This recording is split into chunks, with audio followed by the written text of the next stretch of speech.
This is a video response to Dan Brown's video response to my video response to his video on debates. So thank you for your response, and I'm going to continue with this debate on debates, but all of you should probably watch this playlist first so that you know what I am talking about. Anyway, to the point.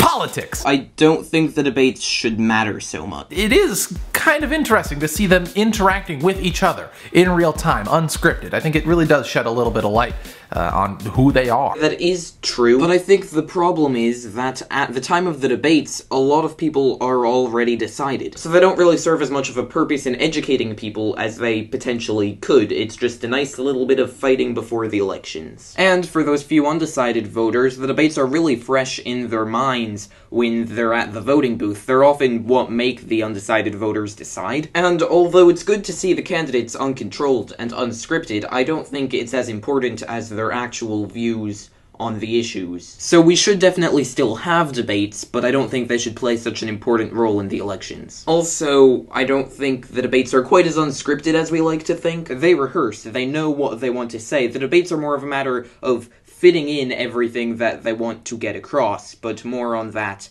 in the next topic. In my video, I said I wasn't so sure vlog-style debates would work so well, and I compared them to advertisements. And in his video, Dan compared vlog-style debates to a game of chess. If the presidential debates as they stand today are like a game of timed chess, then a vlog-style debate would be like a game of correspondence chess. I think my advertisement example wasn't great. It wasn't exactly what I was trying to get across with that. I do not think vlog-style debates would turn into an advertisement war. I just am worried about how scripted they would be. I feel like it would become a game of chess where the candidates have a computer and are googling previous games of chess to find what the best next move would be. Or maybe they have a chess expert with them, suggesting what they do next. Pretty much I think it would be very scripted, and the candidates would have the ability to have somebody else write that script. And as I said, I feel like, to an extent, they already do that in the debates. I mean, it's not scripted, but the candidates know what they want to say. So I agree, I think a vlog-style debate could be really interesting, just not entirely honest. I mean, for all you know, I could have hired someone to write my response to your video.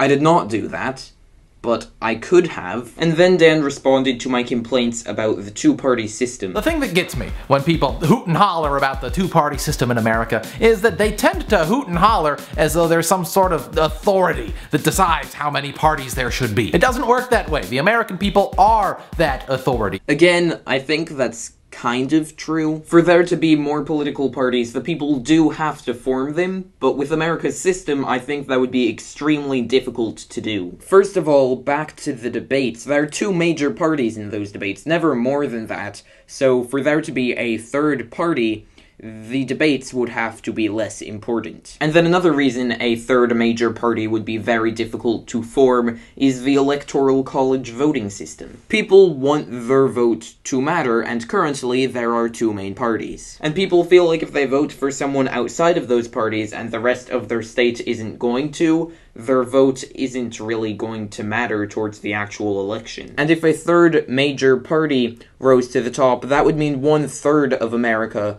would have to approve this candidate, not 1/2. And in our electoral college system, if just 1/3 of the people approve of this candidate, that's not going to get them 270 votes. With a third major party, it's very likely the election would go to Congress, which we don't really want happening. So for a third party to be successful, I think we'd need a different voting system. Something like the alternative vote, I think, could work really well with more than two parties, but even the popular vote, I think, would work at least better than our current system. I'm going to make another video on this topic pretty soon, and in it I'm going to respond to some comments on both this video and my previous response to Dan. So I'd love it if you told me what you think about what I have said, because a lot of the comments have been really interesting. And also, I'm going to be doing a Hangout on Air Sunday, December 9th at 4:00 p.m. EST. I will probably discuss the debates and things, as well as answering questions or talking about anything else that you guys want to. And if you have a Google Plus profile or a Google Plus page, I might invite you to talk